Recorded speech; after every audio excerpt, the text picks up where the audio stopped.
En 1973 se publicó un libro que ha sido muy famoso. Se tituló, o se titula Metahistoria, y su autor es pues un historiador americano, se llama Hayden White. Bien, en ese libro sostuvo durante un tiempo, haciendo un análisis muy profundo de según qué cosas, que la historia y la literatura no tenían ninguna diferencia. Naturalmente, esto es una explicación y un resumen muy burdo, porque realmente, os voy simplemente a leer una frase de White. La obra histórica es una estructura verbal en forma de prosa narrativa que dice de sí mismo ser un modelo de estructuras o procesos. Que nadie se asuste, que no voy a seguir por aquí. Yo simplemente voy a decir que literatura o literatos, historiadores, les gusta mucho dar rodeos. Y es justamente lo que voy a hacer antes de empezar mi clase, que tiene que ver simple y llanamente con los significados históricos del término Constitución. Bien, vamos con el rodeo, que el rodeo tiene que ver con una pregunta que os voy a hacer, o que os voy a hacer no para que me la contestéis, porque estoy yo en el uso de la palabra, sino para que la penséis. Bien, si vais ahora a cualquier sitio, a cualquier tienda, y pedís una guía turística buena de Montenegro. Bien, pues si es buena, si es una guía informada, os vais a encontrar más o menos esta información. Bueno, que hay una serie de pueblos, por supuesto, y que hay un pueblo muy bonito que se llama Perjan. Es imposible de pronunciar, pero voy a utilizar el antiguo nombre, que es italiano, Perzango. Que hay un pueblo que se llama Perzango, que está en la bahía de Kotor, muy cerca de la ciudad de Kotor. Bien, ahora Perzango tiene más o menos 1000 habitantes, no es un pueblo muy importante, pero una guía ilustrada os diría más o menos lo siguiente, que Perzango tuvo un pasado muy glorioso, porque era, como casi todos los pueblos de la bahía de Kotor, perteneciente a la señoría de Venecia. Pero por su situación o por yo que no sé por qué, se convirtió en un puerto importantísimo, porque,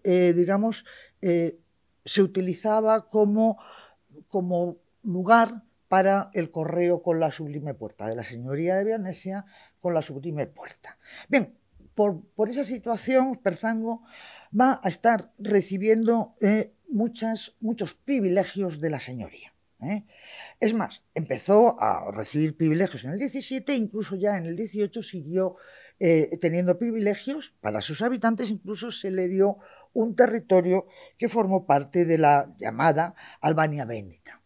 Perzango, incluso cuando ya digo, estaba decayendo la señoría.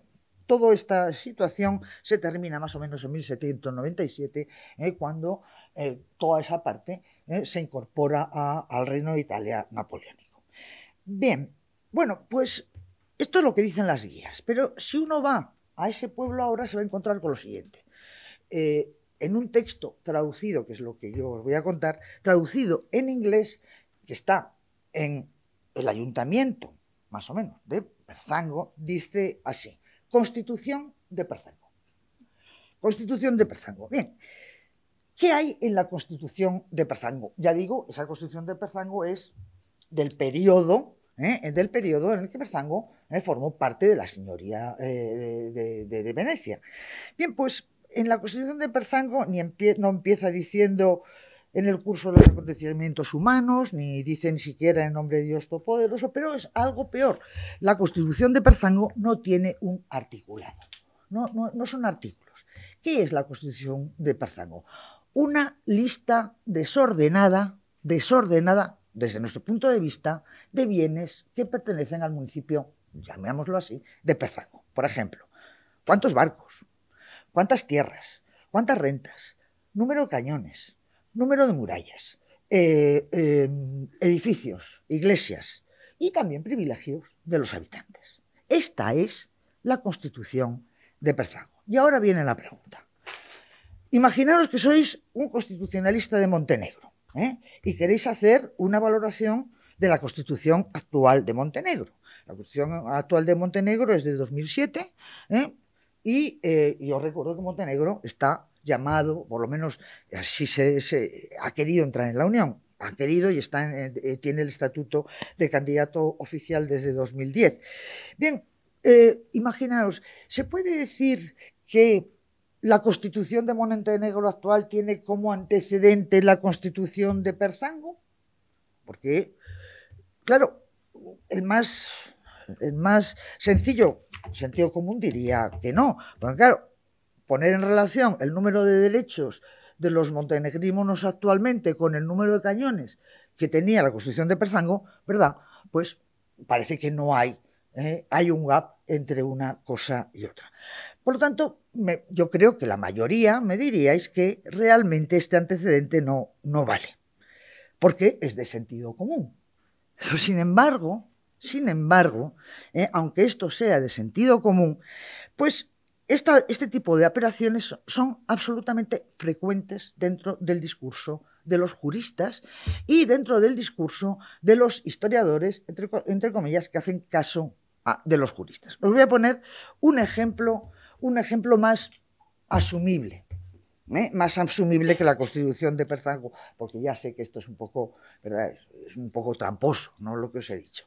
Pero un ejemplo más asumible que yo extraigo de las páginas de un libro de uno de los grandes historiadores del derecho del siglo XX, que fue, desgraciadamente, digo que desgraciadamente porque murió, Antonio Manuel España, gran historiador del derecho portugués.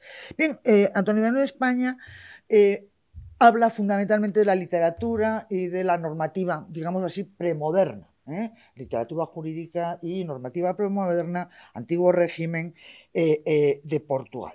Bien, y en uno de sus apartados habla de la capacidad de obrar o de las restricciones a la capacidad de obrar que tiene el menor. Y habla, pues, de cosas que claramente podríamos pensar que son antecedentes o que por lo menos están antes de ahora. Hablan de la edad, de la emancipación, por supuesto, hablan de los tutores, de los bienes, etcétera, etcétera, etcétera. Bien, todo esto yo creo que se podría buscar hoy en la, entre comillas, normativa vigente. Pero ahí viene el problema. Antonio España nos dice en uno de sus libros que es cómo los juristas veían el derecho, porque una de las cosas que decía España es que antes de regular la sociedad a través del derecho, los juristas se la imaginan, ¿no? Y esto es una cosa que siempre es importante tenerla en la cabeza. Ven, pues hablando de la regulación, entre comillas, del estatuto del menor en la época premoderna, decía una cosa muy graciosa. Dice, hoy todos estos elementos que hablan del menor y de su capacidad de obrar o de la restricción de la capacidad de obrar, etcétera, etcétera, están diseñados, por lo tanto, en interés del menor, más o menos. También en interés de otras cosas. Pero, dice España, en su momento, todos estos instrumentos estaban diseñados en interés de todos los que no eran menores. ¿Por qué? Porque los menores eran, como los furiosos, como los locos, gente sin razón. Y por lo tanto, los menores podían hacer daño.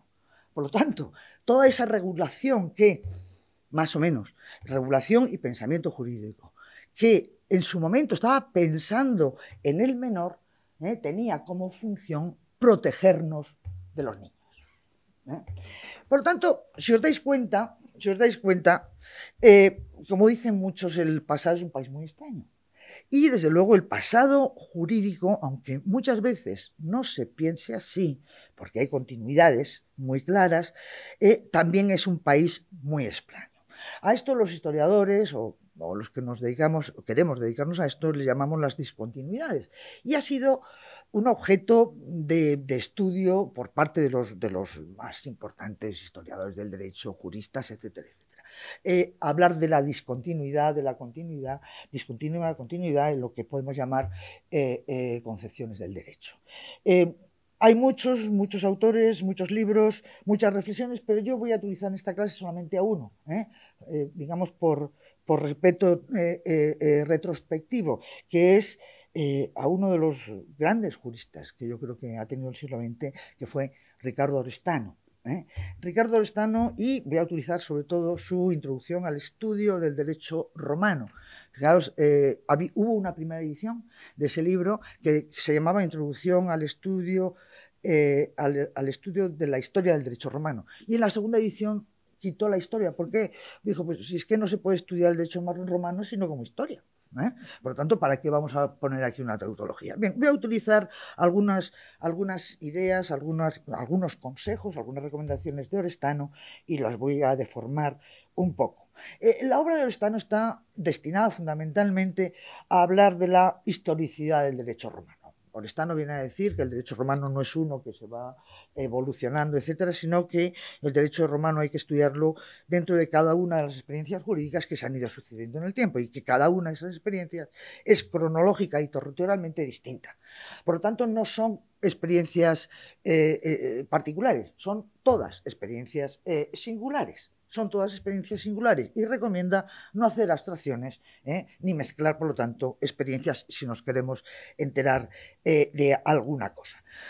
Yo voy a utilizar la idea de experiencia jurídica de Orestano, que por cierto venía después, o la había tomado de Capograssi, pero bueno, eso es otra cuestión, pero voy a hablar de experiencias constitucionales. Yo no sé si Orestano me dejaría hacer esto, pero voy a hablar de experiencias constitucionales que también son distintas a la nuestra. Bien, y les voy a hablar simplemente de una.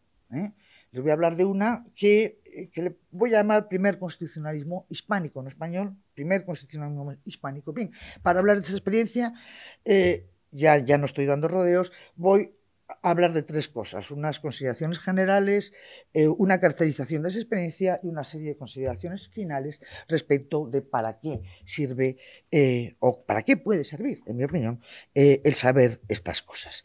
Bien, las primeras consideraciones generales, el término constitución, que es una voz latina, desde luego no tuvo un significado específico durante siglos. Durante muchos siglos se utilizó mucho, eso sí, el pensamiento aristotélico, que entendió la Constitución como modo de gobierno. Y hizo esa diferencia en tres modos de gobierno, que es una clasificación binaria. El gobierno de unos, la monarquía, el gobierno de varios es la aristocracia y el gobierno de todos o de los muchos es el gobierno democrático. Esos tres modos de gobierno podían estropearse, por decir así, y se convertían en la tiranía, en la oligarquía y en la demagogia. Piensen ustedes en qué momento estamos ahora. Pero bueno, digamos que esta clasificación se mantuvo durante mucho tiempo, pero también hay que hacer una consideración. El pensamiento medieval y moderno europeo, de la cristiandad latina occidental, va a utilizar el término constitución más o menos en dos modalidades. Primero, para llamar a algunos documentos, pero los documentos se autodenominan así a sí mismos constituciones. Pero esto no quiere decir ni que sean los más importantes, ni que cualquier documento que se considere importante tenga que llamarse constitución. Por ejemplo, uno de los documentos constitucionales, diríamos ahora, más importantes fue la Bula de Oro, para la organización del imperio, y se llamó Bula de Oro y no constitución. Pero, sin embargo, por ejemplo, las constituciones de la corporación que guarda la capilla se llamaban constituciones. Por lo tanto, es un término que es formal, que tiene que ver con el documento, pero desde luego no implica ninguna clasificación de documentos. Pero lo más importante es que la Constitución, durante todo este tiempo, se entendió como un estado de cosas. Como un estado de cosas que, como el cuerpo humano, podía gozar de buena o mala salud. Pues la Constitución se entiende en ese sentido. Es un estado de cosas. Claro, esta idea se mantiene incluso en la enciclopedia, o sea, a finales ya del antiguo régimen, y la idea general que es si la Constitución es un estado de cosas, todas las sociedades tienen una Constitución. Claro, la Constitución se parece un poco, aunque no del todo, a la Constitución de Perzango. Pero bueno, ustedes me podían preguntar si también esta indefinición se refiere o podemos referirla al gran constitucionalismo británico, que empieza fundamentalmente a partir de las dos revoluciones del 17. Pero no voy a meterme en este jardín porque porque además nos daría para una clase. Y además, sobre todo, en esa clase yo lo único que haría es copiar lo que dijo hace mucho tiempo Sturz en un gran artículo. Sturz es un historiador del derecho vienés que pasó la mitad de su vida, o ha pasado la mitad de su vida en Estados Unidos. Y lo que viene a decir Sturz es que en Inglaterra, después Gran Bretaña, en Inglaterra el término constitución se utiliza pocas veces y además no se utiliza en exclusiva. Es decir, se habla de más cosas, pero el constitucionalismo inglés no habla de constitución dándole un papel predominante. Y en este sentido, y vamos por lo tanto, quitémonos siempre el problema inglés, que es muy pesado siempre, porque siempre son distintos, entonces hay que empezar desde el principio. Entonces vamos a quitarnos el problema inglés y entonces vamos a ver los caracteres generales de lo que es una constitución moderna. Fíjense ustedes, si la constitución es un estado de cosas, la voluntad humana apenas tiene protagonismo, apenas tiene protagonismo. Por lo tanto, la Constitución lo único que hace es reconocer lo existente, lo que es natural. Parte de la Constitución es la belleza del paisaje, la altura de sus volcanes, la riqueza del suelo, la simpatía de sus habitantes. Por lo tanto, estos son elementos naturales que están en la Constitución material y que los humanos no pueden cambiar. Bien, también no pueden cambiar, son indisponibles, ¿qué? La monarquía, la desigualdad estamental, el poder paternal, la esclavitud, etcétera, etcétera, etcétera. Son como la altura de los volcanes. La Constitución no puede cambiar lo que es un orden natural de cosas. Por lo tanto, la Constitución a finales, el término Constitución en el sentido que les estoy diciendo, al finales del 18 es una suma de condiciones religiosas, políticas y materiales de un reino, provincia, municipio o corporación. Claro, las revoluciones de finales del 18 cambiaron por completo el significado de este término. Y no voy a entrar en ellas, pero hay que tener en la mente que las revoluciones son movimientos sociales, políticos, etcétera, etcétera, que gracias o en virtud de ellos se produce un cambio de paradigma y por lo tanto un cambio de significado del término constitución. Parten de una misma idea, tanto en Estados Unidos, bueno, en las colonias inglesas, americanas, como en Francia. La idea es muy simple. Ni Gran Bretaña ni el reino francés tienen constitución. Y como no tienen constitución, hay que darles una. Esto es lo que va a decir Paine para América. Y va a decir, por supuesto, si ella es para Francia. Francia no tiene constitución. Claro, hay diferencias notables entre una y otra, digamos, movimientos, pero no voy a entrar en ellas. Son ideas más o menos compartidas. La idea es ¿qué es una constitución después de las revoluciones? Es un texto escrito que rompe con la historia. Esto es importante. Segundo, está legitimado de abajo arriba. No está concebido por nadie, está legitimado de abajo arriba. Eso no quiere decir que abajo estén todos, ni mucho menos, pero bueno. Que declara derechos preexistentes y separa poderes en orden a garantizar esos derechos preexistentes. Y sobre todo tiene poder derogatorio respecto del orden anterior. ¿Eso qué quiere decir? ¿Que deroga todo el orden anterior? No, deroga la parte del orden anterior que quiere. Es otra vez un elemento voluntarista. Bien, sintetizando mucho, y yo voy aquí de nuevo a utilizar a otro autor y que yo les recomiendo, que es a Dieter Grimm, catedrático de Derecho Constitucional alemán, que viene a decir, y yo creo que lo hace estupendamente y por eso se lo repito a ustedes, dice cuáles son los caracteres de las constituciones revolucionarias en relación con las constituciones anteriores. Bueno, la Constitución la revolucionaria, no es un estado de cosas, sino un texto jurídico. No es un ser, sino un deber ser. No son descriptivas, sino prescriptivas. No remiten a otros elementos que los que están dentro de la Constitución. Y desde luego no reflejan un orden, sino que fondan uno nuevo. Bien, estas estas ideas, estos caracteres, yo creo que están más o menos desde entonces en la idea de lo que es una constitución. Más o menos, ¿eh?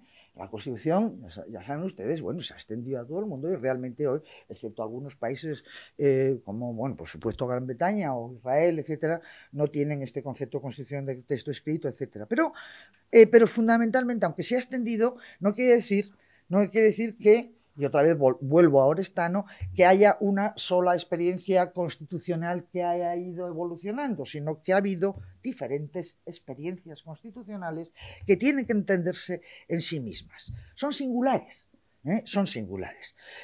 Y por lo tanto, y aquí ya entro en la segunda parte de mi intervención, les voy a hablar de una sola, del constitucionalismo hispánico, del primer constitucionalismo hispánico.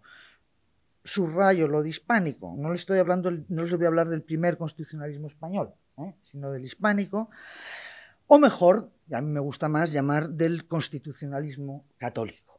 Fíjense que el constitucionalismo católico, este primer constitucionalismo hispánico, se produce casi en términos cronológicos muy cerca de las dos experiencias revolucionarias, es a partir de 1808. Por lo tanto, lo que nos vamos a encontrar es que tenemos los Estados Unidos, primero, la independencia de los Estados Unidos, segundo, la Revolución Francesa, para mí siempre gloriosa, y tercero, el constitucionalismo hispánico. Si se dan cuenta, es un segmento de tiempo muy cercano.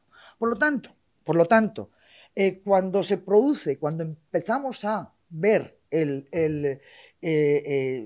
los cambios que se están produciendo en la monarquía católica, se conoce ya la experiencia y se conoce muy bien las experiencias anteriores. Y además también, hay que decir, también a finales del antiguo régimen español, también muchos autores dijeron y le recordaron al príncipe que la monarquía católica no tenía constitución. Exactamente igual que lo dijeron en Estados Unidos, igual que lo dijeron en Francia. Bien, ¿cuál es el origen del proceso constituyente hispánico? Bueno, es la crisis de la monarquía católica de 1808 y en último extremo, no digo que sea esta la única causa, esta crisis se produce por los conflictos personales que se dan dentro de una familia desestructurada que es la de Carlos IV.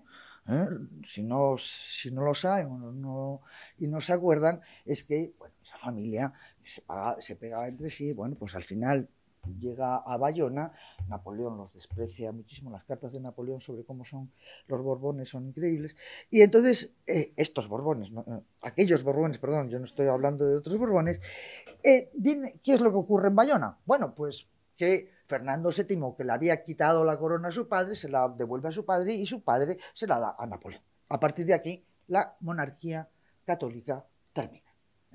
Y aquí viene lo de José I, etcétera, etcétera, etcétera. Bien, ese es un detalle, ya digo que no solamente es por eso, pero ese es un detalle importante, porque la monarquía formalmente queda descabezada. Siempre se habla de la cefalía del poder que viene desde 1808 en adelante. A partir de aquí se abre un proceso que ya veremos más o menos cuáles son sus características.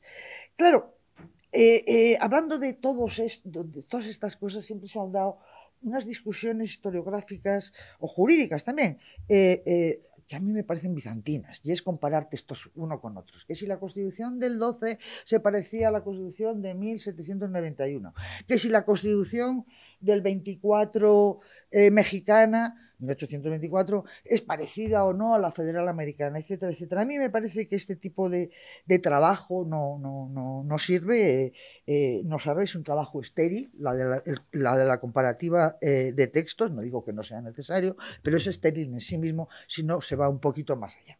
Y entonces yo aquí les voy a contar muy sintéticamente lo que yo considero que son claves de esa experiencia jurídica, de esa experiencia constitucional que es el primer constitucionalismo, y también tengo que reconocer que no es una invención mía solo, estas claves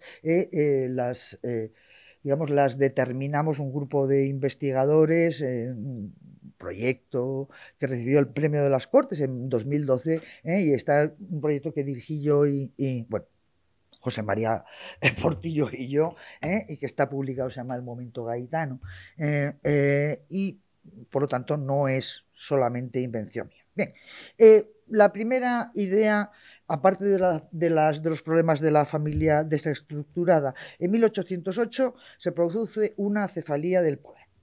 Bien, ¿qué ocurre? ¿Cómo era la monarquía católica? Muy sinceramente, muy sencillamente, perdón. La monarquía católica era una monarquía de corte corporativo.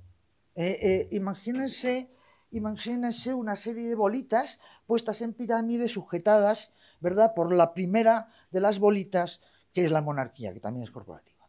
Si ustedes quitan la bolita de encima, ¿qué ocurre? Que se dispersan las bolitas, ¿no? Eso es lo que ocurrió. 1808 lo que es el comienzo de una lógica de dispersión territorial inmensa, enfermiza. Y digamos, el ejemplo claro es que todo el antiguo territorio, los territorios de la monarquía, se llenan de juntas que dicen que asumen el poder, etcétera, etcétera, porque como el rey está, son depósitos de soberanía. Bien, las juntas primero son españolas, peninsulares, perdón, pero son también americanas. Y las juntas no son juntas de un reino ni de un... No, las juntas pueden ser provinciales, pueden ser municipales, pueden ser locales, pueden ser de una aldea, etcétera. El primer momento, aparte del problema de la dispersión, es el primer momento de gran conflictividad territorial entre las juntas. No solamente las juntas provinciales respecto de la central, que siempre se dice respecto de la península, sino conflictividad entre juntas de pueblos. Esto es lo de siempre, ¿no? ¿A quién se odia más? ¿Al del pueblo vecino? Bueno, pues ahora que tenemos una junta, ¿verdad?, nos pegamos por el territorio, nos pegamos por la provincia, etcétera, etcétera, etcétera.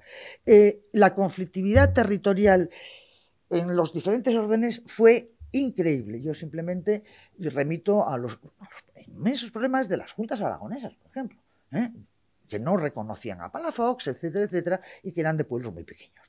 Bien, por lo tanto, ¿cuál es, muy sencillamente, cuál es el resultado de todas estas lógicas dispersivas? En la península, gracias a Napoleón, que nos invadió, como supongo que saben, pues conseguimos, entre comillas, lograr cierta unidad. Pero en América no. En América Napoleón no llegó a América y por lo tanto las lógicas dispersivas siguieron. El caso más increíble es el caso de la llamada Nueva Granada, que es lo que ahora sería Colombia, Ecuador, Venezuela, que ahí se produce el momento que se le llama la patria boba, en la que cada una de estas juntas, que son pues ciudadanas muchas veces, pues se da una constitución. Hay una constitución dos de Cundinamarca, dos de Cartagena, es decir, todas las ciudades se dan, entre comillas ciudades, se dan una constitución. Y sigue siendo conflictivo. Claro, en este panorama, ¿cuál es el objetivo primero de la Constitución? Pues no es declarar derechos, sino fijar los ámbitos de decisión, fijar el territorio. Las constituciones son como un deseo de fijar el territorio, claro. Aquí tenemos dos modelos, la Constitución gaditana, que dijo que su territorio era el de la antigua monarquía, todo, y otros que dijeron que eran pues su antiguo distrito, el que le quisieron quitar a otro, etcétera, etcétera, etcétera. Claro, por lo tanto, fíjense que el arranque de la experiencia constitucional hispánica no tiene muy poco que ver con la norteamericana o con la francesa. La norteamericana era ser independientes, era el objetivo primero, y la francesa terminar con el antiguo régimen. Ambos lo consiguieron, pero realmente en los antiguos estados de la monarquía, sobre todo en América, los problemas no, digamos, el primer problema, la determinación territorial, no se consiguió. Siguieron durante muchísimo tiempo, y además tenemos ejemplos muy claros. La miniaturización del espacio típica de la América Central, todos estos países, los conflictos de límites durante todo el siglo XIX y parte del XX, que arrastraron guerras, y una cosa que digamos, no se sabe o la manejamos nosotros poco. En los años 60, 1860, una de las provincias, estados de Colombia, Bucaramanga, se sintió tan autónoma que declaró la guerra a Bélgica. Le mandó una carta y declaró la guerra a Bélgica. Quiero decir, esto venía desde antes. El ejemplo de Bucaramanga, ¿verdad? Es una cosa que yo creo que pone de relieve el problema de la dispersión constitucional. Claro, pero lo que sí que tenemos que tener claro es de 1808, 1810 a 1824, que es Ayacucho, la pérdida total, en el mundo hispánico se aprueban infinidad de constituciones. Infinidad de constituciones. Claro, entonces yo a esto le llamo constitucionalismo hispánico. ¿Por qué? Porque todas son muy parecidas. Todas son muy parecidas, pero no solamente porque se copien unas a otras, sino porque vienen de alguna manera de un legado cultural institucional más o menos común.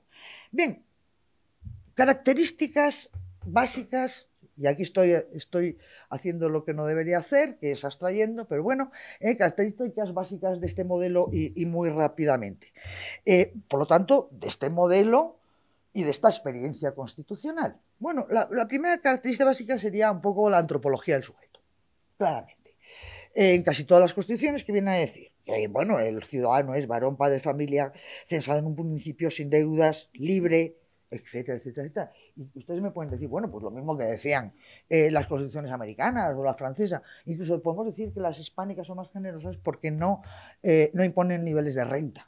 No imponen niveles de renta. Pero hay una característica que es solamente de este constitucionalismo. Y es que este ciudadano tiene que ser católico. Tiene que ser católico. Claro. La primera explicación es decir, bueno, pues el primer constitucionalismo hispánico sigue un poco con la típica intolerancia religiosa de la monarquía católica y en este momento pues afecta a uno de los primeros derechos, al primer derecho, que es el de la libertad de conciencia. Es una explicación, bueno, que se puede más o menos aceptar, pero a mí me parece que es una explicación bastante limitada, bastante limitada. Yo entiendo la catolicidad, quitando las connotaciones religiosas, con una comprensión del mundo en clave corporativa. El sujeto no es en sí, sino en la medida en que entra a través del bautismo en una gran corporación, que es el de la Iglesia, etcétera, etcétera, etcétera, la Iglesia Católica. Por lo tanto, el individuo no es sujeto en sí mismo, sino a consecuencia de que está dentro de una corporación. Esta es una idea que otros lo explicarían mejor que yo, pero creo que no estoy equivocándome en ningún extremo. Por lo tanto, los derechos y obligaciones de los individuos provienen de esa corporación, de la Iglesia Católica. Bien, esta idea de catolicidad en términos corporativos es lo que instrumentan todas y cada una de las constituciones hispánicas. Les pongo un ejemplo para que se entienda que es el ejemplo, yo creo que es muy claro, es el ejemplo electoral. Casi todas las constituciones, por no decir todas, hispánicas de la primera ola hasta el 24, vamos a ponerlo ahí, pero aunque después siguen, establecen un sufragio indirecto en 4 grados. Fíjense que en Francia los grados eran 2. Todas. Sufragio indirecto en 4 grados. Claro, se me puede decir, hombre, es lógico que la Constitución Gaitana, que decía que era la Constitución, digamos, de ambos lados del Atlántico, con tantos territorios, tuviera que establecer, ¿verdad?, el sufragio en 4 grados. Pero es que Cartagena de Indias también tiene un sufragio en 4 grados. Entonces, eso ya no es tan normal. ¿Por qué? Porque realmente es una apuesta constitucional. La división no solamente de que los sufragios sean directos, sino que sea en muchos grados. Es una apuesta constitucional que la vemos reproducida en todas las constituciones. Claro, todas las constituciones dicen quién tiene que ser ciudadano, el varón, etcétera, etcétera. Naturalmente con muchas exclusiones. Eso ya lo doy por supuesto, ¿no? Por ejemplo, la gaitana no eran ciudadanos todos los afroamericanos, por ejemplo. Bien, pero quitando esto, ¿cómo se organizan las elecciones en 4 grados? Junta de parroquia, junta de municipio, junta de provincia, nación. Claro, en cada uno de estos 4 grados hay unas juntas. las juntas que organizan la elección. El voto, por supuesto, no era secreto. Y las juntas de parroquia, ¿quién estaban? Pues el cura, los vecinos principales, algún delegado, etcétera, etcétera. Les hago corto el cuento. Un análisis que se han hecho muchos de estas primeras elecciones, nos va a sacar, arroja el siguiente resultado. Con independencia de lo que dijeron las constituciones, de quién era ciudadano y quién no, las juntas de parroquia determinaban quién votaba. Claro, así tenemos, por ejemplo, que en algunos sitios, en las juntas de parroquia, pues los adulterinos, los amancebados, los ilegítimos no pudieron votar. Pero, atención, en otros sitios, por ejemplo, ya con la Constitución gaditana vigente, en otros sitios en Centroamérica, votaron todos los afrodescendientes. Como decían algunas actas, si no votan los afrodescendientes, en el pueblo no vota nadie. Por lo tanto, de esto, ¿qué es lo que tenemos que sacar? Por supuesto, no hay recurso entre ellas, eso es lo más importante.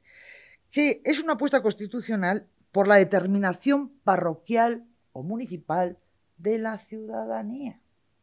De la ciudadanía no es nacional, es corporativa, es municipal. Porque se determina ahí. Pero es más, los grados de sufragio determinan instancias representativas, todas, atención, todas con igual valor. Es lo mismo el municipio que la Diputación que las Cortes. Claro, esto, ¿qué es lo que genera? Otra vez, problemática territorial. Porque si un municipio es lo mismo que las Cortes, ¿verdad? Pues entonces, pues tenemos el problema creado. Fíjense, la idea fundamental de ese momento es que cualquier comunidad humana de más de 1000 almas, podía formar corporación. Con esto se rompe todas las jerarquías territoriales del antiguo régimen y, como han estudiado mucho, sobre todo Anino, en México, se produjo una revolución territorial de los pueblos. Todos los antiguos pueblos indios, por ejemplo, se convierten en municipios constitucionales que tienen el mismo rango que el municipio de la Ciudad de México. Claro, lo mismo ocurre con las provincias. Todos los territorios querían tener una diputación. Todos los territorios querían tener una nueva representación territorial, con lo cual se produce una miniaturización también de los territorios. El caso más claro es, desde luego, la Nueva España, es decir, lo que es México ahora, que se crean muchísimas diputaciones que son, como estudió Nettie Benson hace muchos años, el origen de todos los estados mexicanos. Claro, la idea fundamental es que el constitucionalismo no solo recibe un legado territorial desarticulado y conflictivo, sino que fomenta la conflictividad territorial, ofreciendo nuevos cauces constitucionales a esa conflictividad. Claro, y el orden que diseña es un orden corporativo, claramente. Claro, ¿cuál es la consecuencia? La consecuencia es que en este marco corporativo que diseña el primer constitucionalismo, el individuo tiene muy poco espacio. El individuo tiene muy poquito espacio. Por lo tanto, aquí tenemos una característica absolutamente básica, ¿verdad?, del primer constitucionalismo hispánico. Otra cuestión es muy poco individualista, viene de esa corporación, ¿no? Viene de esa idea corporativa y al mismo tiempo está teñido de catolicidad. Claro, como el individuo existe en la medida en que existe Estado, y en esos momentos hay muy poco Estado, muy poco oficial, muy poco cargo público. Claro, por eso también, y esto hay que decirlo, que casi todas las constituciones convierten a los eclesiásticos en oficiales públicos. Es más, les encargas incluso de ser los que imponen la Constitución, los que explican la Constitución al pueblo, y además les tocan juramento. Los pueblos, en las misas, se jura la Constitución. Eso no es un plebiscito, es otra cosa. Se jura la Constitución, el cura lee la Constitución, algunas veces la traduce o a lenguas indígenas, o por ejemplo al vasco, les toma juramento y así la obligación, la primera obligación, digamos, política, tiene un contenido religioso. Es muy poco, ya digo, este constitucional es muy poco estatalista, es muy poco individualista, es muy corporativo. Pero hablemos ya finalmente, con eso voy terminando, del Estado, es decir, de los poderes. De los poderes, hemos hablado de derechos, de individuos, mejor, de sujeto de derechos, vamos a hablar de poderes. ¿Cuál es la característica básica de este constitucionalismo? Primero, dos ideas muy claras, de menor a mayor. La idea fundamental es la debilidad, entre comillas, del Poder Judicial. Debilidad del Poder Judicial. Pero claro, ¿qué es lo que se dice siempre? Bueno, es que en el mundo hispánico, sobre todo también en España, costó mucho hablar de un poder judicial, los jueces no eran independientes, porque eran inamovibles, etcétera, etcétera, etcétera. Este no era el problema de la época. El problema de la época era que no había jueces letrados. Ese era el problema de la época. Y por lo tanto, como no había jueces letrados, este primer constitucionalismo diseña fundamentalmente una justicia letrada solamente como excepción, porque la mayor parte de la justicia es justicia corporativa. De ahí hablan de los arbitrajes, de los juicios de conciliación, de los alcaldes que son jueces, etcétera, etcétera. Ahorro o limito el cuento. La justicia, fundamentalmente, el diseño constitucional de este primer constitucionalismo es un diseño de justicia corporativo. Diseño de justicia corporativa, es decir, lo mismo, el ayuntamiento, por decirlo así, el alcalde es el juez. Esto tiene consecuencias enormes, enormes, sobre todo, y va a tener consecuencias sobre todo en los países del Cono Sur, cuando además esa justicia corporativa, el juez es el alcalde o los miembros de la corporación, esos miembros de la corporación, luego convertidos en estados, son grandes terratenientes. Esos a su vez van a elegir los llamados jueces, los jueces del campo. Por lo tanto, una justicia en el campo hecha por los capataces de los miembros del ayuntamiento. Bien, pero esta es la primera idea. Y la segunda es la relación entre poderes. Todas las constituciones dicen que lo que tiene que hacer el legislativo, lo que tiene que hacer el ejecutivo, etcétera, etcétera, y también les ahorro es un tema muy pesado. Pero lo que más me interesa es cómo se relacionan entre ellos.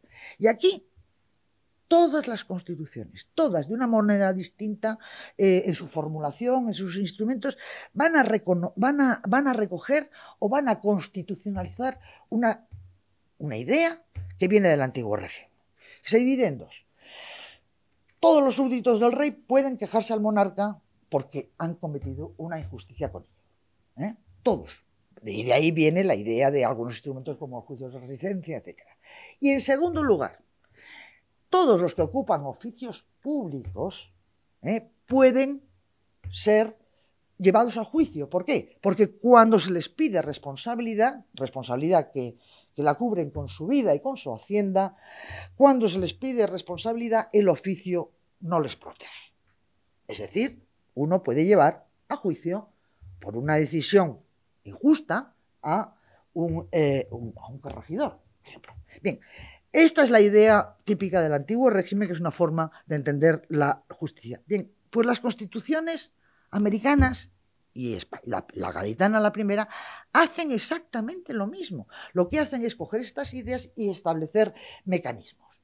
¿Para qué? Para que todos puedan demandar a todos los que ocupan cargos públicos